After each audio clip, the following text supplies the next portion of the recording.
felt like I was stuck inside of this loop. And then all of a sudden, the whole world got washed in the brightest white light that I could ever imagine. It transported me to the space of eternity, the same space that near-death experiencers describe. It felt like my spirit shot out of my head, and I could still perceive my body outside myself. I was standing in my bathroom. And I was like, oh yeah, I'm not going back. I was like, I'm home. The feeling of reunion, like being in that space, it felt, I've never felt anything like that. Never in my human life have I ever experienced a feeling where I actually felt like I was home. Kia ora, hello. Welcome everyone. We are back for another episode of the Let's Talk Near Death podcast. It's going to be an unusual one. We are recording here in Auckland. It is currently the 13th of February. There is wind, there is a storm coming. It's a big one. We've got some chainsaws going in the background because already this morning we've had trees down. We are hanging on. It's apparently it's ex-cyclone now, but ex-cyclone Gabrielle is due to hit our shores in just a couple of hours' time, and it is wild out there. So the lights have been flickering. I'm hoping we can get through this podcast episode without the power going off, without me having to come back and pick up from where I am. So fingers crossed, come with me on this adventure as I try to get through a podcast episode. I feel good. I feel like we're going to get there, but if you hear noises in the background, I've got my daughter at home because all the schools are closed, the roads are closed. It's a mess out there. If you hear noises, just give me a little bit of grace today. I didn't want to cancel because today's guest is going to be so interesting, and we've been looking forward to this interview for a time. It's taken quite a while to get to where we are today. So today I'm chatting with Betty Guadagno, and Betty had a life-changing experience in March of 2019. She was shown her life before she was born, her life mission, and alternate paths within her life. Betty is now on a mission to create conscious connection with all that she encounters. And like I say, we have been trying to connect for some time. I've known Betty for quite a long time now. We've done various volunteer work in the background behind the scenes. And it's just going to be interesting to hear her story in its full. So Betty, welcome along to the Let's Talk Near Death podcast. I'm so looking forward to chatting with you today. Thank you so much. And thank you for being willing to still do this while nature might not be, at its best. Oh and you my were God, saying, yeah. You're like, be careful, like for noises and stuff. I live in New York City, so you might also hear crazy noises as well. Oh, Maybe cool. It's not just me. Yeah. I mean, my microphone's pretty good. I think it can take out most of the wind and things, but we'll just see. I just love the stories. I'd hate to cancel on one. So let's get into it. So Betty, where does your story begin? How did this amazing life-changing experience take place? Yeah, well, so where it begins at the beginning, or maybe the beginning before the beginning. But so in order for me to explain the contrast of how life-changing my story was, I want to give you a little bit of background about myself, the kind of human life that I was born into. So I grew up in a really chaotic, dysfunctional home. I have a whole family line of addiction and poverty and sexual trauma, like really dark stuff, that I now realize I'm here to transmute for my entire family line and the collective itself. So, in my family, like I said, addiction is very prevalent. So that was something that was taught to me at a very young age, that you use drugs to make you feel better about what your experience is. And my life never had any kind of spirituality in it. I didn't really know anything about God. My parents didn't teach me stuff like that. My parents were addicts as well. And so, I experienced a lot of really dark stuff in my life. As a small child, I experienced sexual trauma. Like I said, my family was very impoverished. So we moved around a lot. I didn't have a lot of stability. I had zero foundation. It was like I was walking on quicksand my entire life. And, my parents, not to say that my whole life was completely tragic. I mean, I do have good memories as well, but the majority of what I can remember is quite dense. And my parents were both active addicts. Their addiction really progressed and changed shape a lot over the course of their life. And in 2007, my parents made a decision to stop using drugs. And they did that by committing suicide with one another. Oh my goodness. Oh, Piri. I was 23 when that happened. My sister was 18. We found them. And I mean, like, there's just no language for what something like that can do to a person, And so that death, it really forged me to my addiction in a very dark way. It was like I was glued to drugs, like I needed them to cope with what I was feeling. And, in my life, I had always felt very victimized, like a lot of stuff had happened to me. That's how I felt. Everything with all these things were happening to me, including the death of my parents. And so after they died, I made a decision, a very conscious decision, that I would no longer be a victim. I was going to be the perpetrator in people's lives. I was going to be the abuser. And so my addiction helped me with that. It helped me not have a moral compass so that I could do whatever sort of destructive behavior I wanted to do in my life without feeling any sort of like moral consequences or even recognizing physical consequences. And so, yeah, my dis-ease of addiction, it progressed and changed shape, much like my parents, but I didn't have any awareness of that I was actually repeating the same pattern. And, like my life just evaporated. I mean, it seemed like it evaporated all at once, but really I had been using drugs for over 20 years. And so it was kind of like this slow circle down the drain of rock bottom. And and at the bottom of rock bottom is this gift of desperation, like God, it's God, like that is what desperation is. And I had hit a lot of bottoms in my life, and I didn't realize that they could keep getting deeper. But I've learned through my recovery process that rock bottom is just when you decide to stop digging. And I wasn't done digging, and I just didn't have that awareness. And so, yeah, I ended up really strung out on drugs. And I mean, like every drug, like in the end, it was like anything that I could get my hands on to just not feel like myself. And I ended up overdosing on hallucinogens in March of 2019, March 23rd, to be exact, which is the beginning of the season of Aries, which is the symbol of rebirth. And that's exactly what happened to me. It was a complete transformation, a complete rebirth. And so this is where I had my spiritual experience, was after this overdose of hallucinogens. And I'll take you through what that kind of looked like and felt like for me and what I experienced there. So yeah, I was at the laundromat. I had taken an overdose of hallucinogens to go do my laundry because that's the kind of life. That's the kind of life that I was living. I was like, I might as well be wavy for some mundane human task. I didn't realize what I had done to myself until I got to the laundromat, and I was like, and I started having all of these kind of quantum conscious questions come, like these thoughts come into my awareness. I thought, how do I know what laundry is? How do I know that get dirty? Like, how do I know how to do this? And why do I have to do this? And just all of these thoughts started to flood me. And I realized, okay, maybe I took too much. I should head home. And so I left the laundromat. I lived about 6 blocks from the laundromat. And so I started to walk home, and I would get to the corner and the street signs would say Madison and Stuyvesant. And I would walk to the next corner and it said Madison and Stuyvesant again, and the next corner again. And it felt like I was stuck inside of this loop. And then all of a sudden, the whole world got washed in the brightest white light that could ever imagine. And I watched all of the buildings around me crumble to the ground. And all that was left was the green lines of matrix code that make up the buildings. So now I'm thoroughly freaked out, and I'm like, okay, let me just get back someplace that I know is safe. And so I head back to my apartment. I catch a glimpse of myself in like the entryway mirror, and I have no idea who I am, and I get this thought kind of comes over my own thought once I realize that I don't know who I am. And I hear a voice that sounds a lot like my mother. And the voice says, "What are we doing inside of our daughter?"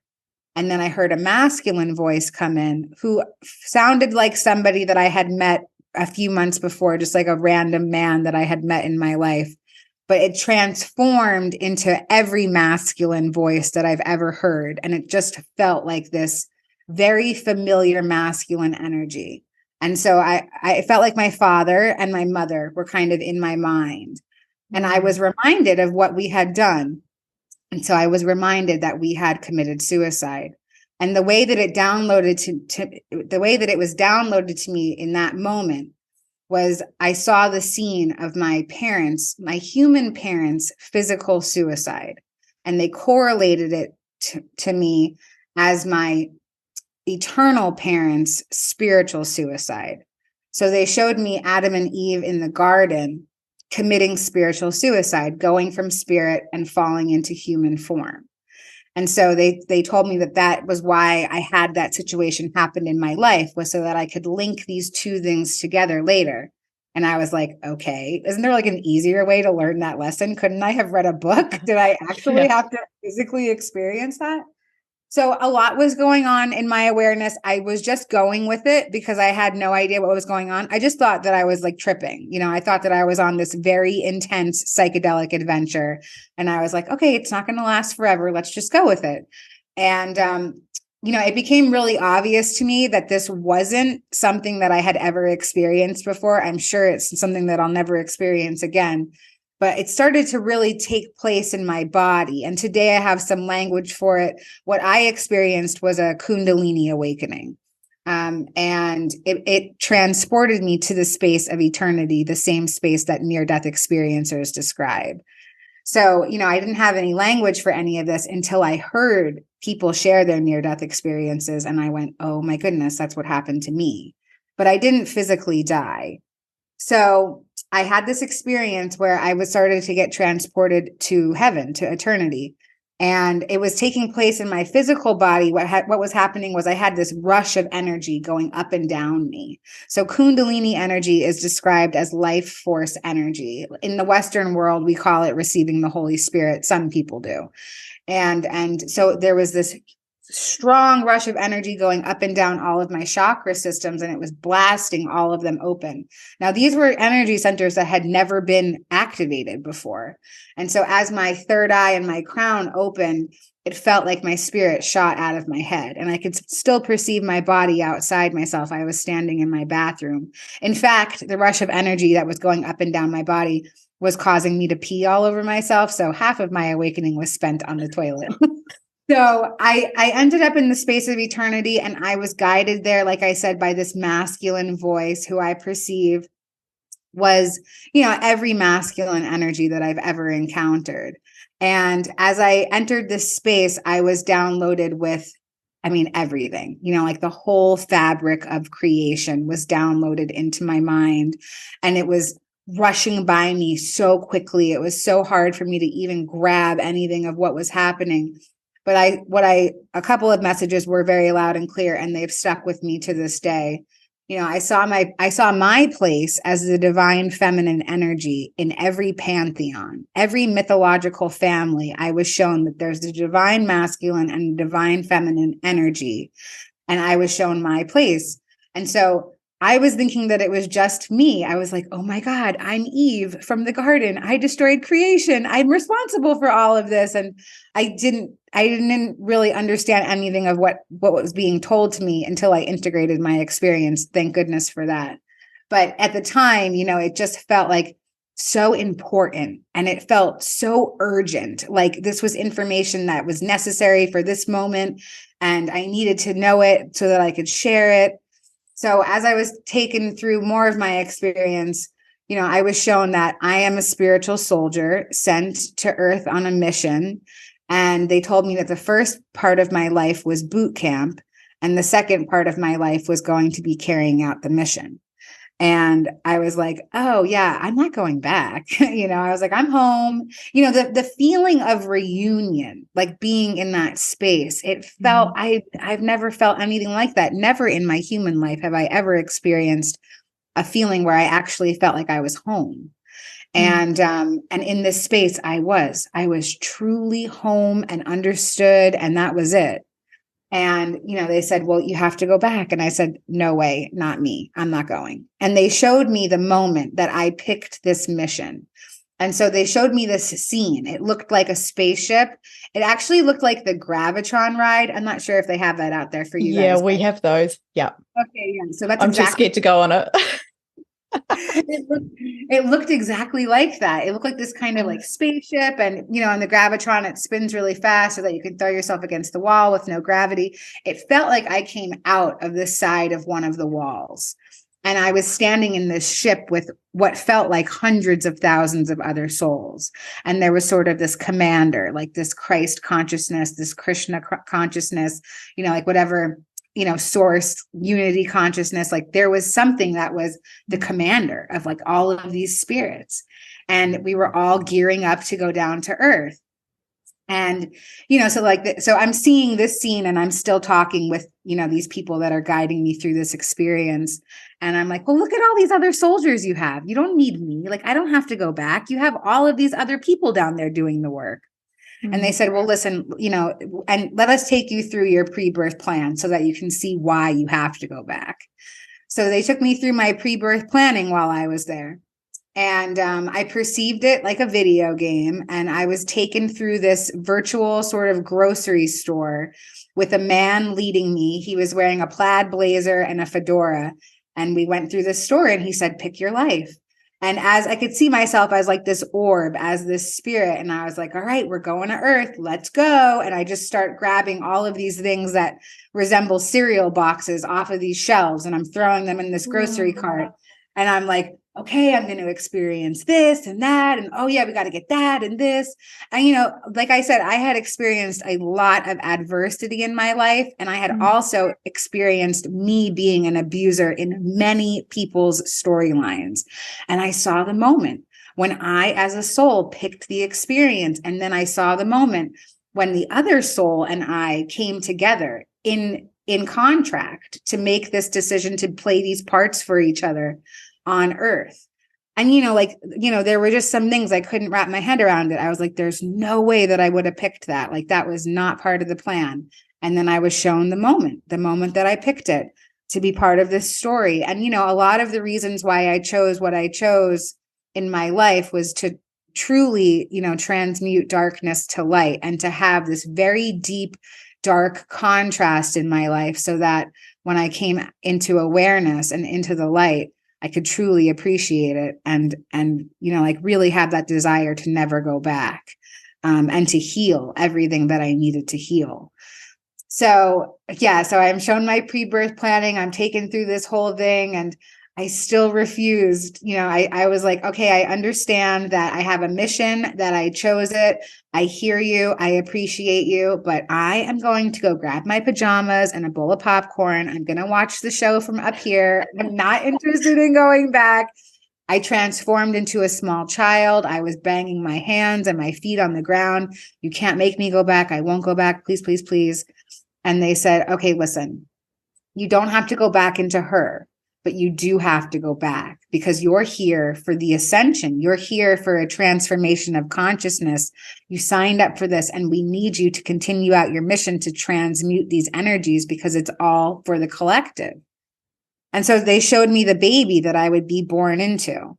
And, so they showed me this baby and all of her stats next to her. They showed me like her gender, her ethnicity, where she would be born, her parents, her adversity, her hardships, her challenges, her purpose, her mission. And she had even deeper levels of hardship than I had already experienced. And I had experienced so much. And so I just kind of threw my figurative hands up in the air and I said, I definitely cannot start from zero. If that's the only option, starting from zero or going back into her, I guess I'll go back into her. But I just want you guys to know that she needs way too much healing. I don't think that this is going to work. And they said, trust us, like your life is not going to be nearly as complicated as it was up until this point. And I was like, I do not trust you. And then I just kind of came back into my awareness, And, I just wrote this experience off as drug-induced psychosis because like this was not part of my picture. Like I was a drug addict. I was a sex worker. I was on the verge of homelessness, like God, spirit, consciousness. None of these things were part of my wheelhouse. I didn't even know what any of those words were. And so, I just went about my life, and, Source stepped in and said, no, we told you, you have a mission, and just made it completely impossible for me to keep living the way that I was living.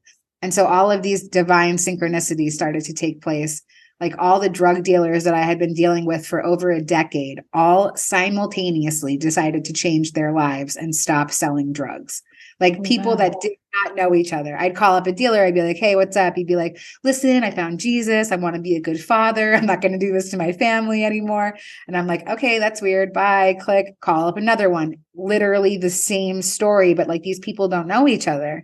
And it was just, it was something divine to get me onto a different path. And so now I had no way to get drugs, and drugs just began to not work. And, I found myself on day 3 of heroin withdrawal, which is like the worst. I mean, it's what's depicted in movies when like you're sick all over yourself, writhing in pain. I was so desperate.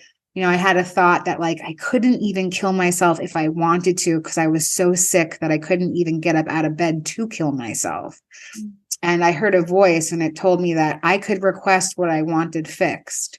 And, I was in the throes of desperation, and I'm hearing this weird voice come into my head, and I'm like, okay, voice, whatever you say. And so, I asked to no longer be physically dependent on heroin, because it was an addiction that I had for over 20 years, being on different opiates and then eventually heroin.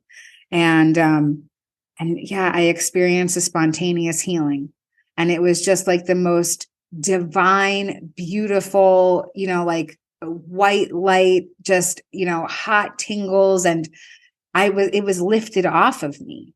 And, it became crystal clear to me then that like, okay, something real had happened to me. Like this wasn't some kind of drug-induced psychosis. How could I have just been throwing up all over myself 3 seconds before? And then I experienced this healing, and I'm no longer sick, and I'm able to jump out of bed. And I'm like, oh my God, God is real. This is amazing. Like screaming at the top of my lungs, and I really thought that I had the power to heal people after that. I was like, okay, if healing can happen for me, it could happen for anyone. And I was like trying to lay hands on all the homeless drug addicts in New York City. It was like very chaotic.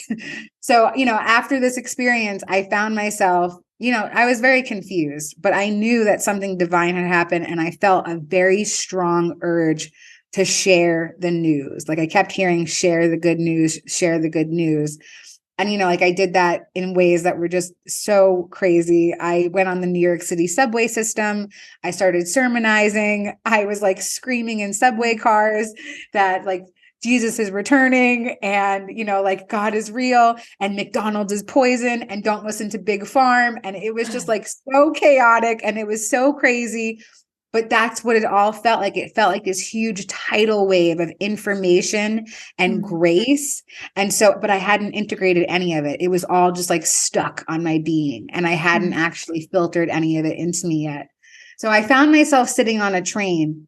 I had no destination. I just was like really confused and broken and, just lost. And this man appeared across from me, and he was wearing a 12-step fellowship necklace. And I heard a voice, and it said, that's your path. Follow him to a meeting. And I did. And that was on June 1st, 2019. And I've been clean and sober ever since.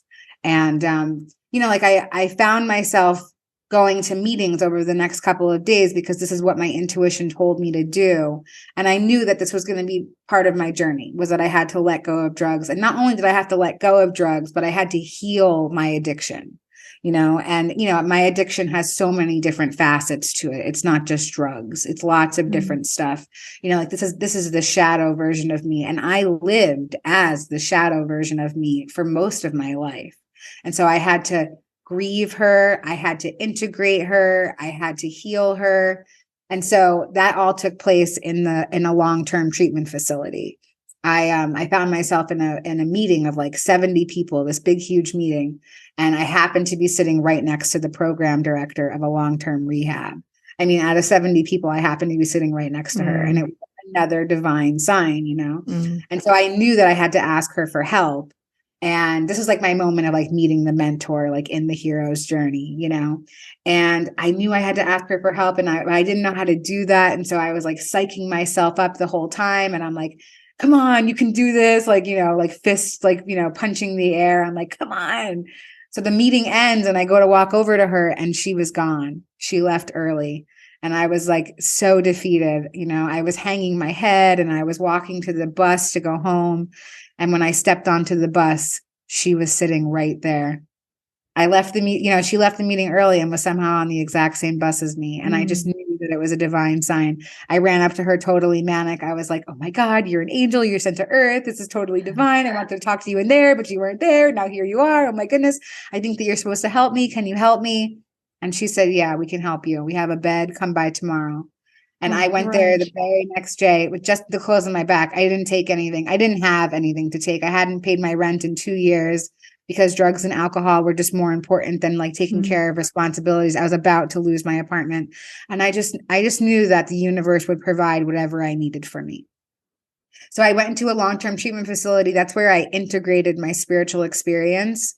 Nobody knew what I was talking about. I went in there like ranting and raving, very self-righteous, lots of spiritual ego. I really wanted to disown the last part of myself. I didn't want to think about any of my darkness or any of my history because I really felt reborn as a new soul. And, in that process, I learned how to integrate and how to heal. And it wasn't about disowning the darker parts of me. It was about integrating them into myself. And to see what kind of love they need, because like if I'm not offering love to every aspect of myself, I don't think that I'm carrying out my mission here to be a vibration of unconditional love. And so, I have to visit parts of myself. And so after while I was in treatment, I got certified. I went to school. I became a peer advocate. I have a job in the recovery field today, which is amazing. So cool to be able to give back, I've caused a lot of harm in my life to other people. And today I have this amazing opportunity to make a universal amends. And I assist others on their healing journey today.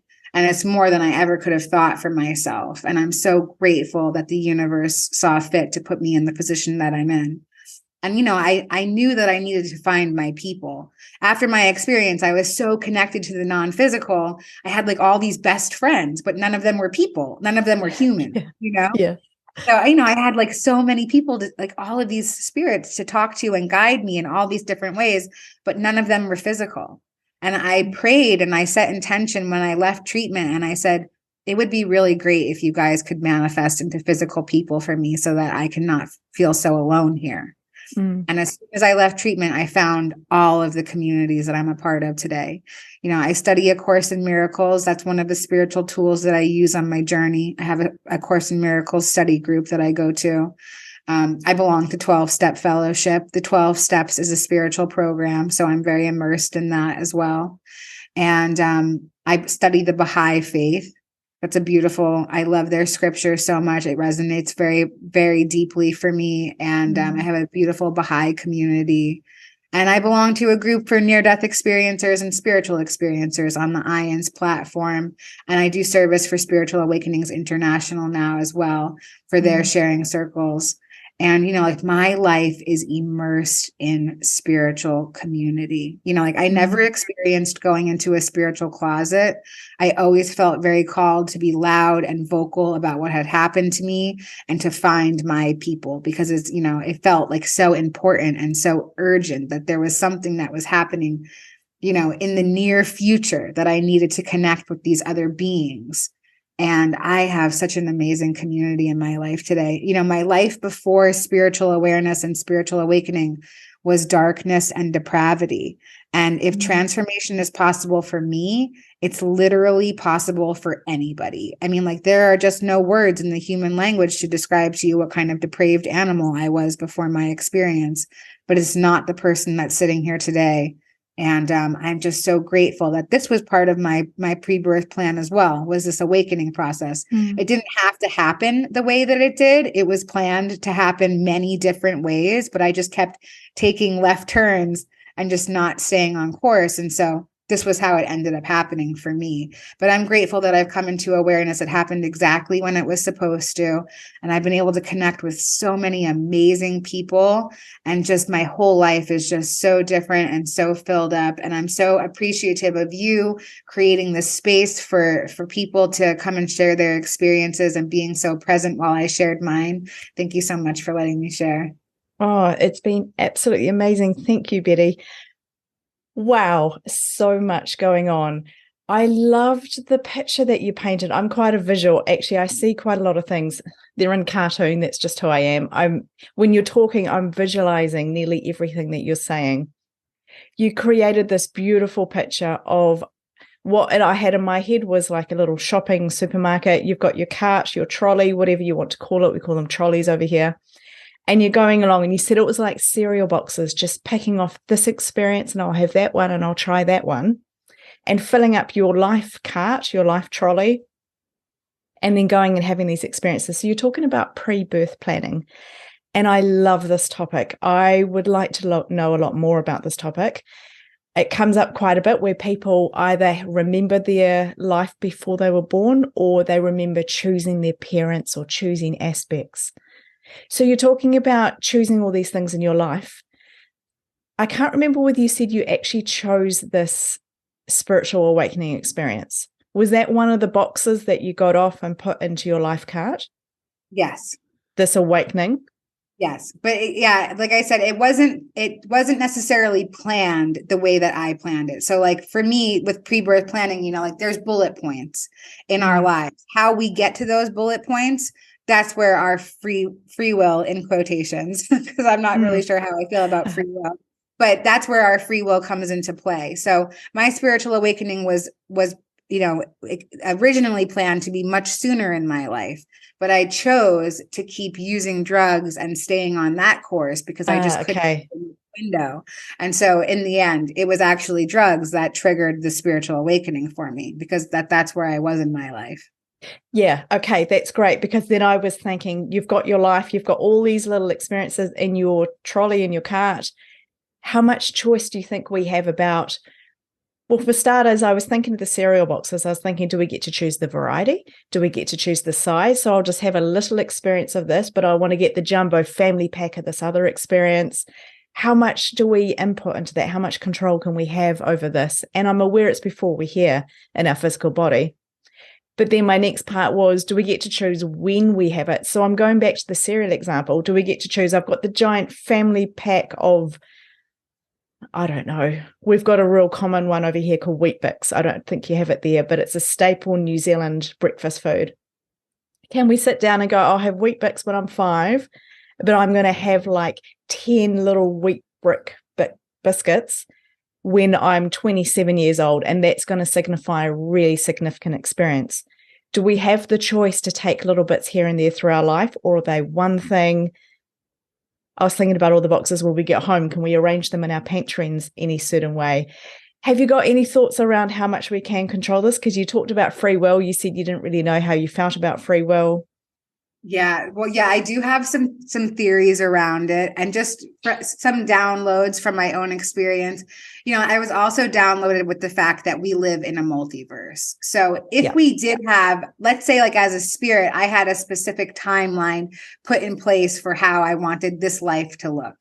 Maybe it didn't look that way in this timeline, but perhaps there is another timeline where it is working out exactly how I had arranged the boxes before. But in this timeline, like this idea of just like the butterfly effect, like making one left turn instead of a right turn, and then the whole thing kind of gets a little bit jumbled up, or like staying in a relationship longer than your soul had intended to. Because the thing is like once I came here, I'm just going to speak for me. I'm not going to speak in like you or we statements, but like when I came here, like I might have had a great plan for my spirit, but I forgot that I was a spirit when I got here. And so my ego, my human, gets a lot of say in what happens. And the underlying is that spirit is really in control. The bullet points in my story are going to happen no matter what. Those boxes that I picked, I might have thought that it would happen much sooner in life, or maybe even much later in life, depending on what my spirit had planned. but my ego can get in the way. So like I might stay in a toxic relationship longer than I'm supposed to out of fear. So if the more fear that I have in my life, the more my soul's plan can get deterred, you know? So now that I live in a vibration where I feel like the majority of my time is spent in spiritual awareness, not all of it, but a good portion of it. And so I can be a little bit more aware of what's spirit minded versus ego minded so that I can stay on course. But yeah, you know, I do think that we do have some just like such a small amount of control over what happens here, which actually gives me a lot of comfort. Like I don't have to worry about too much. And I'm not going to claim that truth for everybody, but I do feel like it's my truth. You know, like I don't have to worry too much about what's going to happen and when it's going to happen, because I really feel like my higher self, my guides, my team, they're taking care of all of it. Like I'm just here for the ride. You know, I really feel like Earth is like a movie, and there's a director. Source is the director. There was also a screenwriter. That's my higher self. My spirit wrote the script, but the actress, me in this body here, I want to improvise. I'm like, I have a better line than the script writer wrote. Like, I think that this would really fit in better. And so I can really like mess up the scene, but I can't truly mess it up because there's unlimited budget, unlimited film. The director never gets tired of working. Like the crew is always on. And so there's really no way to mess it up. But, you know, it could just take as long as I choose to, my human chooses to. That's so cool. One of my questions for you is, do you think we can mess this up? Can we mess up our life? Can we miss opportunities? You're shaking your head there saying no. No way. There's no way to mess up. Like everything is always working out for the highest good, even if it doesn't seem like it. You know, like there are some life experiences that people pick that, you know, like maybe I would never be able to understand. You know, like how could somebody choose that? You know, like I try not to look at what's going on in the collective too much. You know, I try to just focus on like my own spiritual growth and community. But, you know, like when you look at the world around us, there's chaos, there's dysfunction, there's a lot of darkness. And I think, you know, for me, again, it gives me a lot of comfort to think that each of those souls signed up for that. You know, like they made a conscious decision to be part of that for whatever reason. I can't see the reason why. But, you know, like for me, it just gives me a lot of comfort to know that there's no way for me to mess this up. Everything is working in divine right order, even if I don't see how that's possible. Okay. And do you think we need to use up all of the experiences? Can we return any?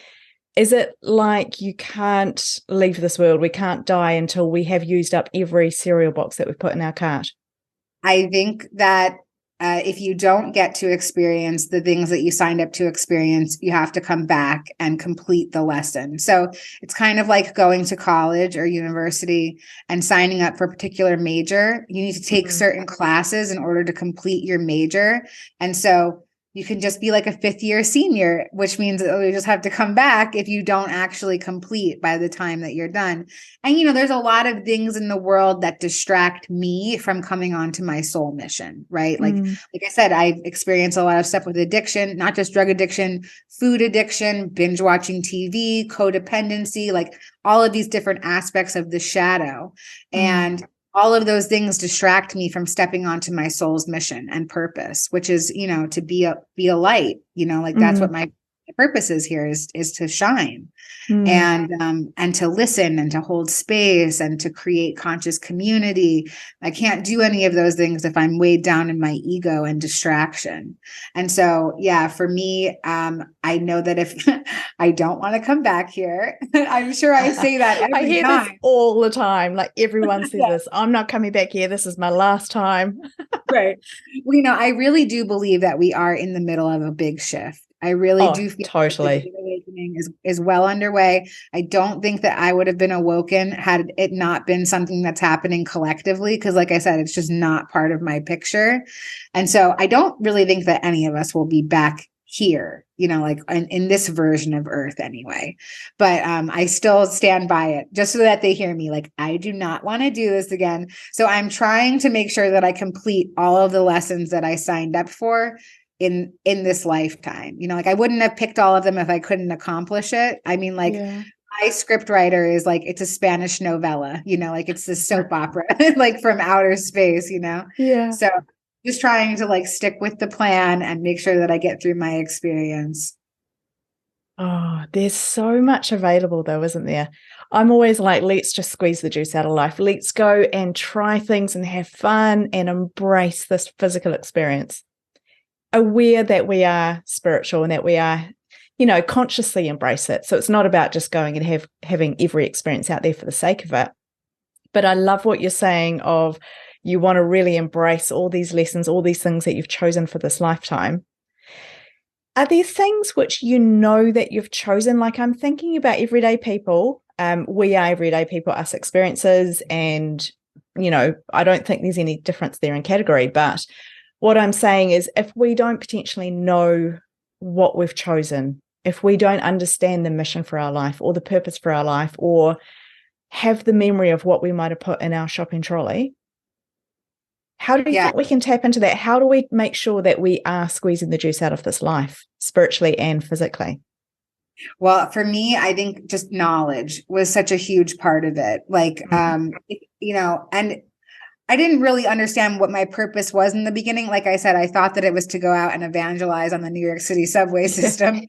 That's what I thought at first. And, it's ever changing. Like as I integrate and grow and expand as a spirit, my universe also grows and expands with me.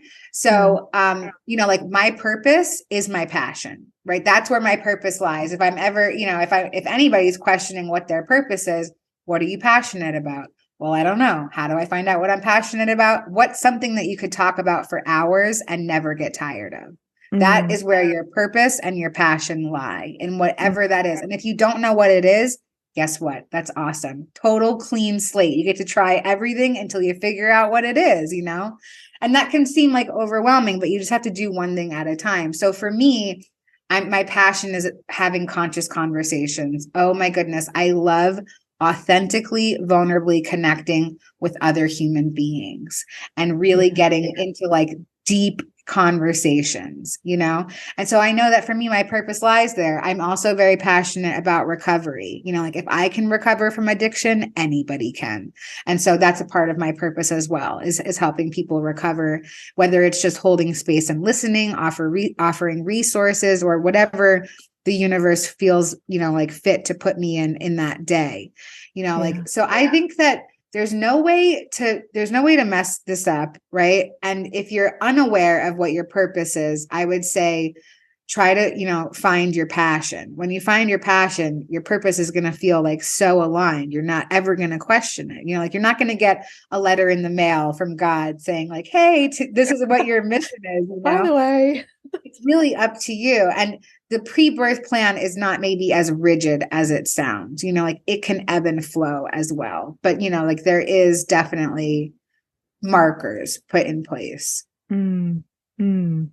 That's very cool. I like it. And I liked how you talked at one point about addiction, about how we often think of addiction as big, heavy dependencies. But yeah, it could be binge watching. It could be binge eating. It could be over something, doing something too much.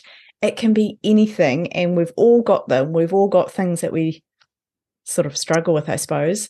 I love how just normal that you've made there, which is really, really cool.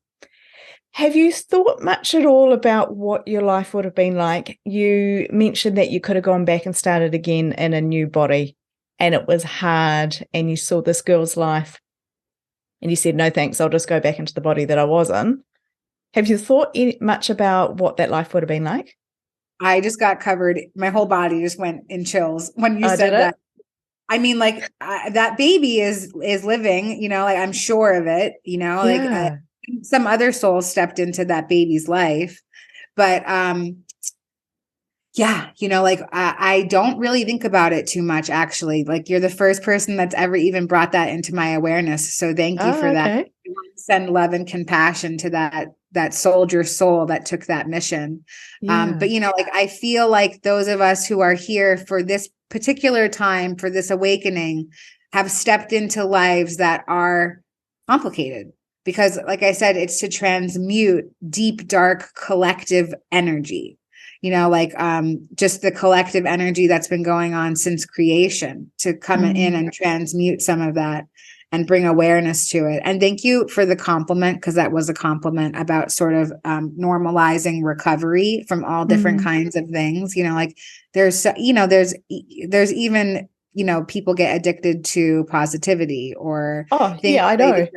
are bettering them, like compulsive exercising or like being very healthy, and sometimes these things can go teeter off the scale and can go to the other side. So yeah, I want to normalize those things and recover loudly in all aspects of my life.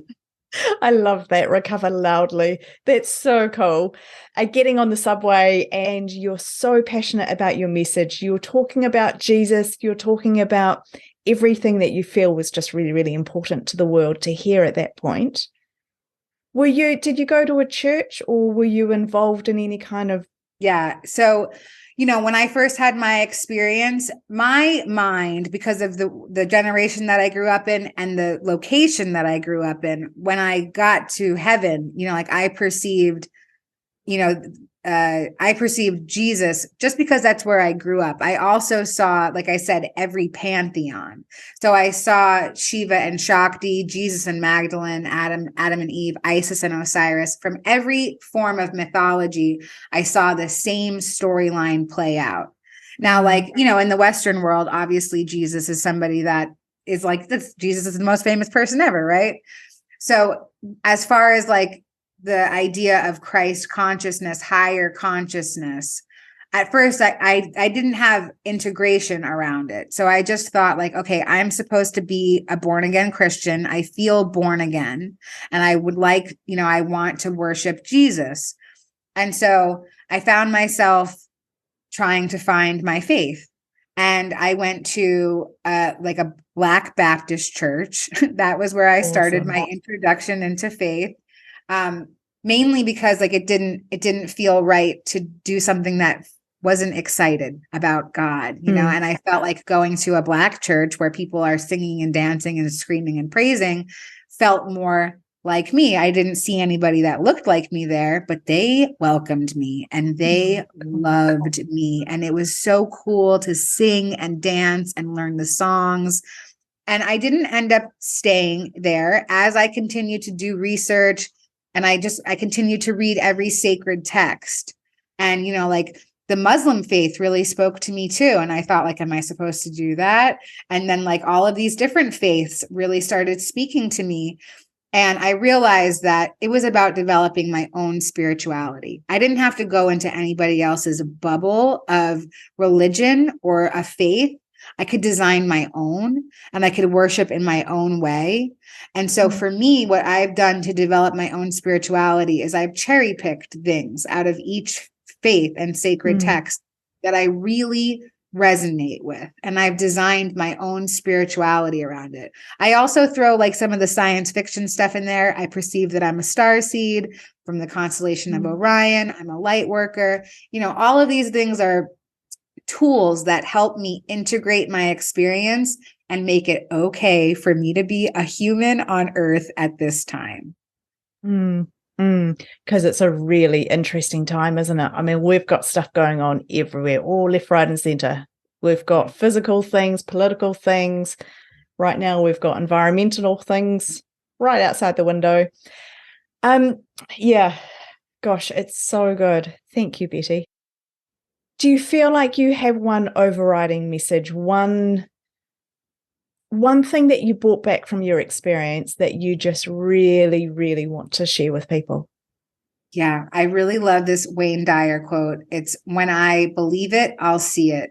And, for me, integrating the law of attraction into my life, knowing that my thoughts shape my reality. My thoughts before were, I'm a drug addict, I'm a sex worker, I'm impoverished. And so my outward reality reflected that. Today, I have different thoughts. I'm a spiritual being. I'm immersed in community. I have a beautiful home. I have a wonderful career. I have a loving community, all of these things. And my outward reality reflects that. So when you believe, you will see it reflect outward. And for me, that's been the underlying truth in everything that I've accomplished so far, is just sparked from belief. And then it became actual reality. Oh, I really like that. Thank you. Betty, I've loved hearing your thoughts. I've still got a few things going in my mind. I haven't quite processed this whole cereal and the shopping trolley thing. Betty, thank you so much. It has been wonderful to chat with you and to hear your story in full, because our work, we've both been involved with IANS, we've both been involved with SAI, Spiritual Awakenings International, and it's kind of overlapped, but it was just so wonderful to hear your story in full. So Betty Guadagno, thank you so much. Thank you. Thank you so much.